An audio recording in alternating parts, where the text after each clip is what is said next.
Hai, bertemu baru kita berwai aku malam tu wai. Resepi kedua aku sarito aku kak masak kak numai babi ya. Isi babi aku potong-potong.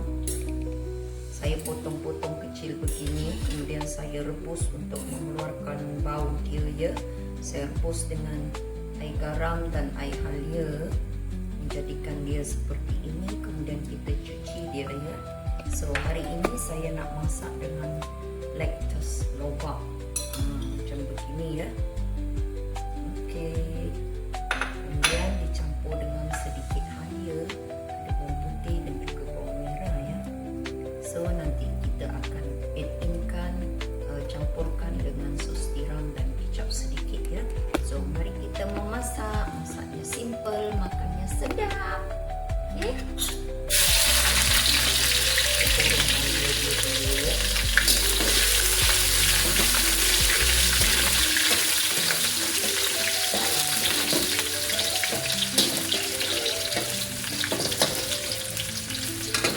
Daging babi ni saya pakai bahagian yomak ni, tak ada lemak, isi dia saja ya.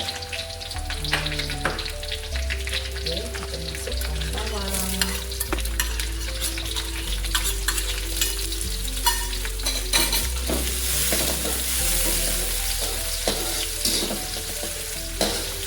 Kita jumpa selepas ini, kita tumiskan bawang dia.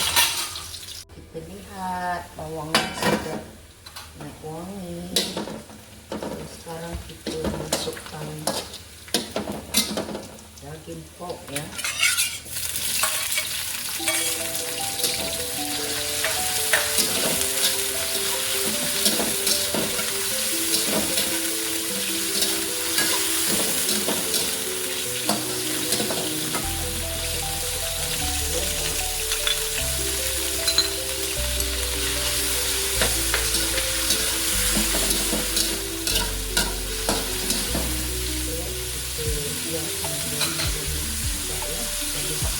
Mari kita lihat ya. Sekarang kita simpankan sos tiram.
Dia sebati ya.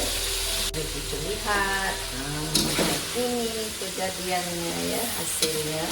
Sekarang daging kita sudah masak, rasanya enak. Kita tutup api, mari kita hidangkan ya.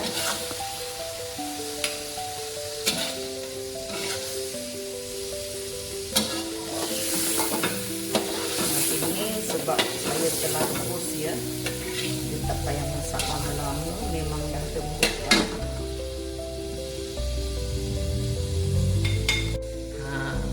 Rupanya macam begini, baunya sangat menyelerakan ya. Jangan lupa try resepi ini. Inilah makanan kegemaran keluarga saya, resepi kedua kita malam ini ya. So mari kita try. Dagingnya saya menggunakan daging yobak ya. Daging yobaknya dia sangat lembut. Yobak tu apa ya dalam bahasa Malaysia? Daging muscle peha dia ya. Itu yang paling tepat. Mari kita rasa. Baunya enak, makannya sedap, sangat marvelous.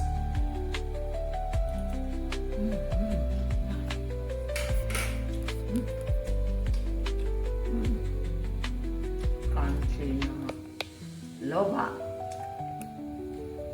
lembut dan cuinya daging. Sangat sedap ya. Jangan lupa try, jangan lupa menonton Antarcha Channel, subscribe Mayo guys. Siapalah saya tanpa anda. Terima kasih kerana dah menyokong perjalanan kami ya. Sekian saja dari saya untuk malam ini. Bye bye.